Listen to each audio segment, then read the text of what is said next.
Welcome back to the Gridiron Expert. You know, week 9, it only has 3 ranked versus ranked matchups. But that doesn't mean there aren't other games that you need to be watching. That's what we're here to talk about today. We've got 4 games. Usually we have 5. Today we're going 4. 4 games you need to watch very carefully heading into this weekend. Games that will impact conference standings and conference races, and games that will have college football playoff implications. Games that maybe could result in some top 25 upsets, just what we saw last week when 9 top 25 teams went down. So we're here with our week 9 predictions before we get into those top 25 matchups. Let's dive into it right now here on the Gridiron Experts. Let's start. Let's go ahead and get into it. How about a group of 5 matchup? Number 18, USF at Memphis. Now, I will not forgive Memphis for this. I mean, this should have been a top 25 matchup, possibly game day in Memphis, but the Tigers just had to go and lose to UAB. What are you doing? I mean, what are you doing, Memphis?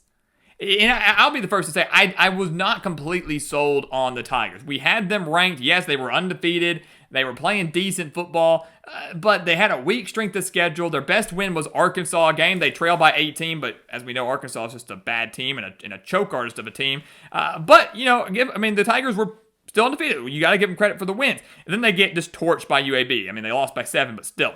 Both these teams now come in at 6-1, even though Memphis lost the number by their name.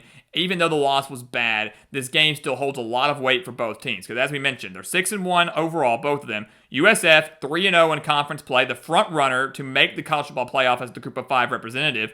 Memphis 2-1 in conference play. Look, if Memphis finds a way to win out, and that would include a win over USF, they could very well play themselves back into that playoff discussion, despite the fact that they lost to UAB, right? So everything is still on the line and right in front of them for both these teams. Conference championship, possible playoff berth, everything is there, right? But here's the thing. The Bulls are the real deal.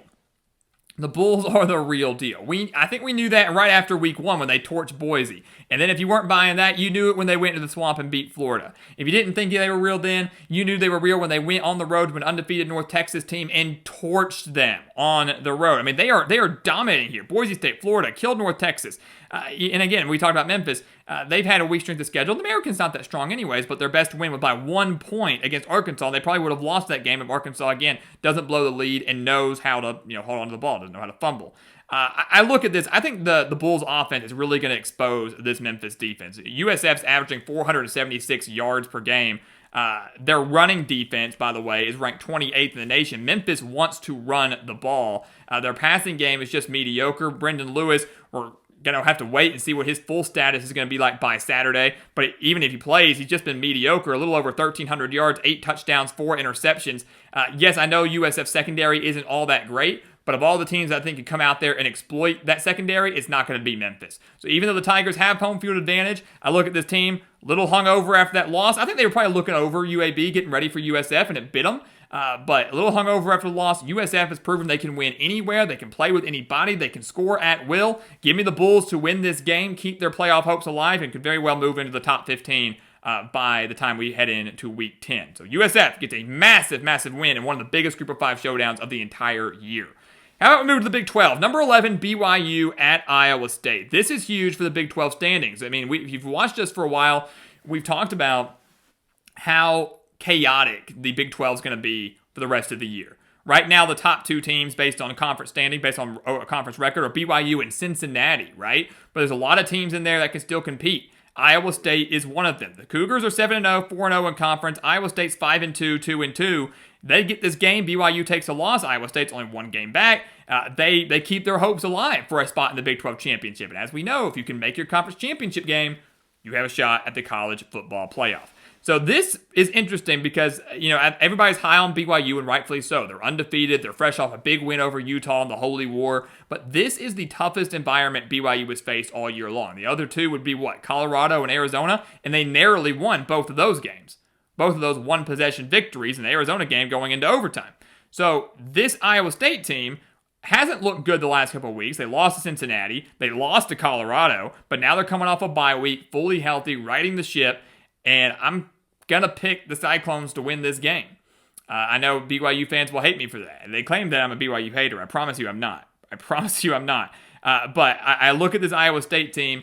I think they're better than their record shows. I think that Cincinnati game, they were clearly very banged up, especially in the secondary. They got torched, a little bit hungover again at the next week against Colorado, dropping that game, which was unacceptable. But I look at this now, I feel like Matt Campbell's going to have this team ready to go. This is a prime Matt Campbell bounce back game where Iowa State makes that late push at the end of the year and pulls off an upset. And I think it's going to come against BYU, whose luck is eventually going to run out.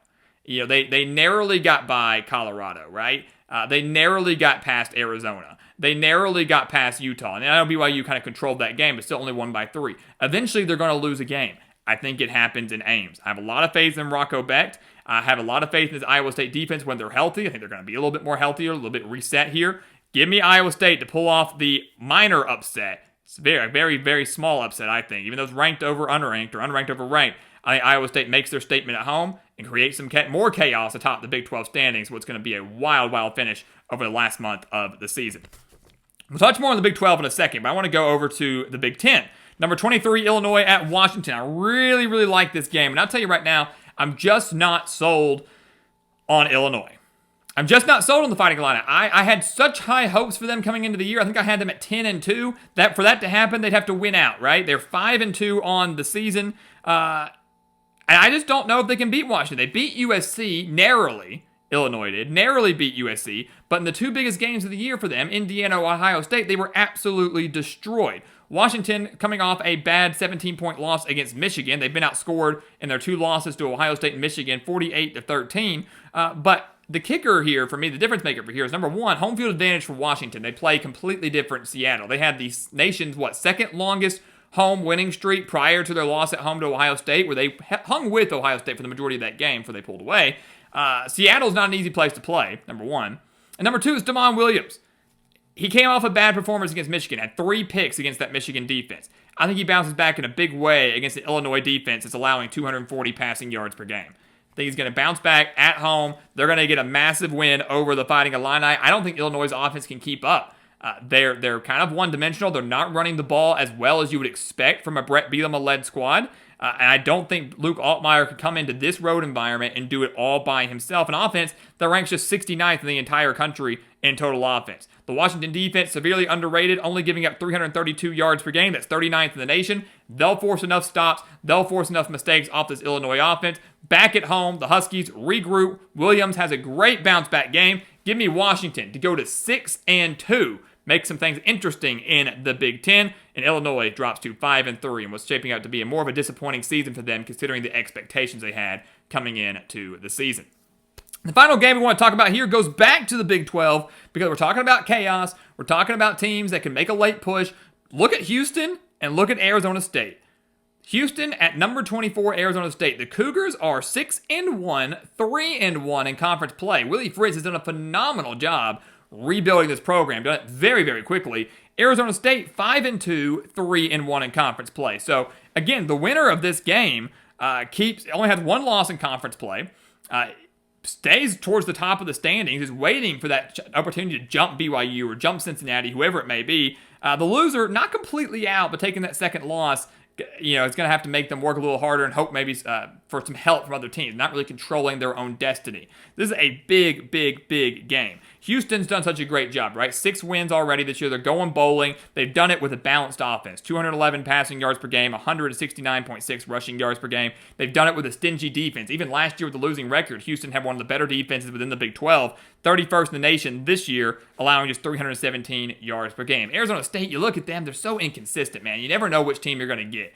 They lose Mississippi State, but then they beat TCU. They, lose in bad fashion to Utah, which again, I know they didn't have Sam Leavitt, and they bounce back and beat Texas Tech. I mean, which Arizona State team is going to show up? I think it's going to be similar to the one that beat Texas Tech, right? I think Kenny Dillingham's figuring things out, and this is a tough environment. Playing out in the desert, it's not easy. Just ask Texas Tech. And this is the toughest environment Houston has faced all year long. Their previous road games have been at Rice, Oregon State, and Oklahoma State. All bad teams. None of them really daunting home environments. Arizona State does have one. Night game in the desert. Arizona State's offense continues to gel. Sam Leavitt came back from his injury, threw for 300 yards against a good Texas Tech defense. I think Houston slows them down a little bit, but the Sun Devils just have enough firepower in their defense, severely underrated. Give me Arizona State to win this game. They improved to 6-2, 4-1 in conference play, and the reigning Big 12 champions. They're not done yet. 2 early regular season losses, they're not done yet, and they are still very much alive to repeat as conference champions. So, 4 big games heading into week 9, guys. It's going to be a wild, wild weekend. Again, only 3 ranked versus ranked matches. We'll have predictions on those coming in the following days, so don't miss out. But, as we saw last week, we had 5 ranked versus ranked matchups.